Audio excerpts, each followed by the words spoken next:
Hello friends, मैं मनीष सोरेन और आप लोगों के सामने खड़िया लोक कथा साहित्य से एक लोक कथा लेकर आया हूँ जिसका नाम है बंदरा रो मंदड़ी।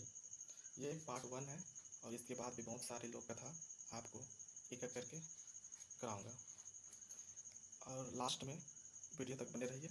क्वेश्चन किस तरह से पूछे जाते हैं वो भी मैं लास्ट में बताऊंगा। तो चलिए शुरू करते हैं। और एक बात, ये जेएसएससी एग्ज़ाम से रिलेटेड है, खड़िया लोक कथा साहित्य जो हर बार पूछे जाते हैं साहित्य से।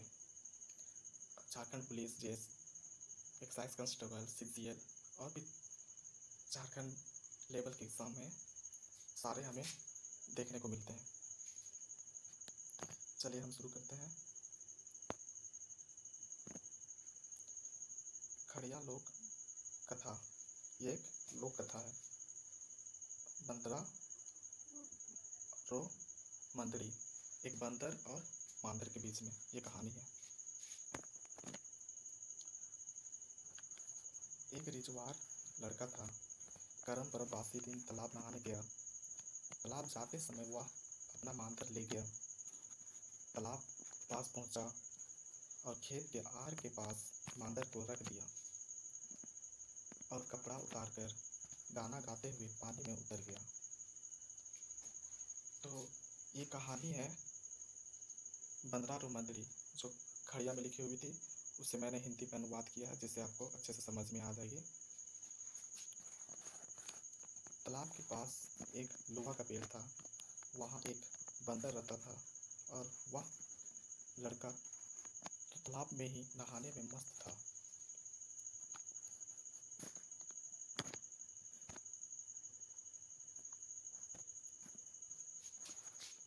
बंदर पेड़ से धीरे धीरे उतरकर मंदड़ी को टांग लिया और दूर तरफ ले जाकर खूब बाजा बजाकर कूदने लगा। फिर लड़का तालाब से निकलकर कपड़ा पहना और मांदर खोजने लगा, पर वहाँ नहीं था। फिर अचानक से पेड़ पर देखा तो बंदर उसका मांदर को लिया है। फिर वह उससे मांगने लगा, पर बंदर उसे नहीं देता है। नहीं देने पर वह लड़का वापस हो गया।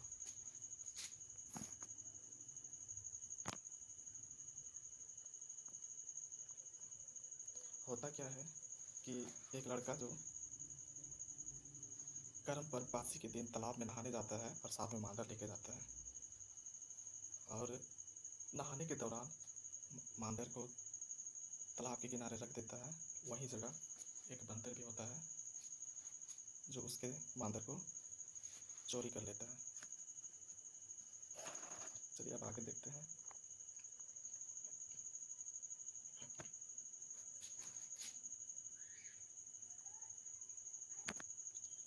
मांदर की आवाज़ सुनकर वहीं जंगल के आसपास के बंदर जमा हो गए और वे बंदर ने मांदर की आवाज़ सुनकर उसे मांगने लगे, पर वह बंदर उनको भी नहीं दिया और उन बंदर को कहता है, जाओ और उस तालाब से डूबकर निकाल लो। और उसकी बात सुनकर सारे बंदर तालाब में कूद गए और पानी के अंदर मांदर खोदने लगे। और वह बंदर खुशी से उनको पूछता है, आइजला पुयो पेनो, मतलब मिला क्या आप लोगों को मांदर। होता क्या है कि मांदर की आवाज़ से बंदर जोर जोर से बताने लगता है, जिससे जंगल में और भी अगल बगल के बंदर उसके पास आ जाते हैं। उसकी आवाज़ सुनकर उन्हें बहुत अच्छा लगता है और बंदर से मांदर मांगने लगते हैं, पर वह बंदर उसे देने से इनकार करता है। और वो बंदर लोग पूछते हैं कि ये मांदर आपको कहाँ से मिला। तो वो बंदर कहते हैं कि जाओ उस तालाब में है, अंदर तालाब के अंदर खोजो डूब कर और निकाल लो। इस तरह से वो बंदर उसकी बात पर विश्वास करते हैं और उस तालाब में कूद जाते हैं और मांदर खोजने लगते हैं। और होता क्या है कि इस कूदने से इस तरह इस सभी बंदर तालाब में कूद जाते हैं, जिससे वो वहीं डूबकर मर जाते हैं। इस तरह उसकी बात सुनकर सारे बंदर तालाब में कूद जाते हैं और सारे बंदर मर जाते हैं। इस तरह से छोटी सी कहानी थी जो यहीं समाप्त होती है। और स्क्रीनशॉट लेना चाहो तो ले सकते हैं।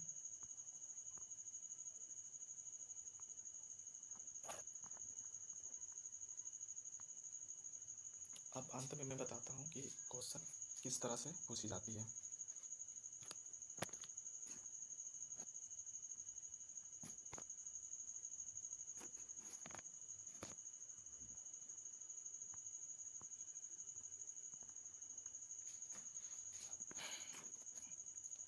बंदरा और मंदड़ी कहानी, बंदरा और मंदड़ी कहानी में किस पर्व के दिन तालाब में नहाने के लिए वो लड़का गया था? किस पर्व? कौन सा पर्व था?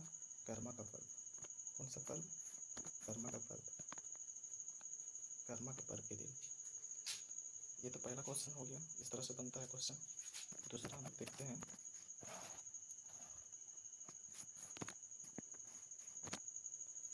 तालाब के पास कौन सा पेड़ था? तालाब के पास लोहा का पेड़ था। तालाब के पास कौन सा पेड़ था? लोहा का पेड़ था। तालाब के पास लोहा का पेड़ था। तो आप समझ ही गए होंगे क्वेश्चन किस तरह से बनती है।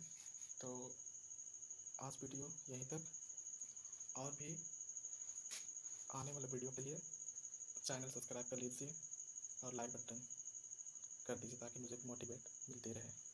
ठीक, धन्यवाद।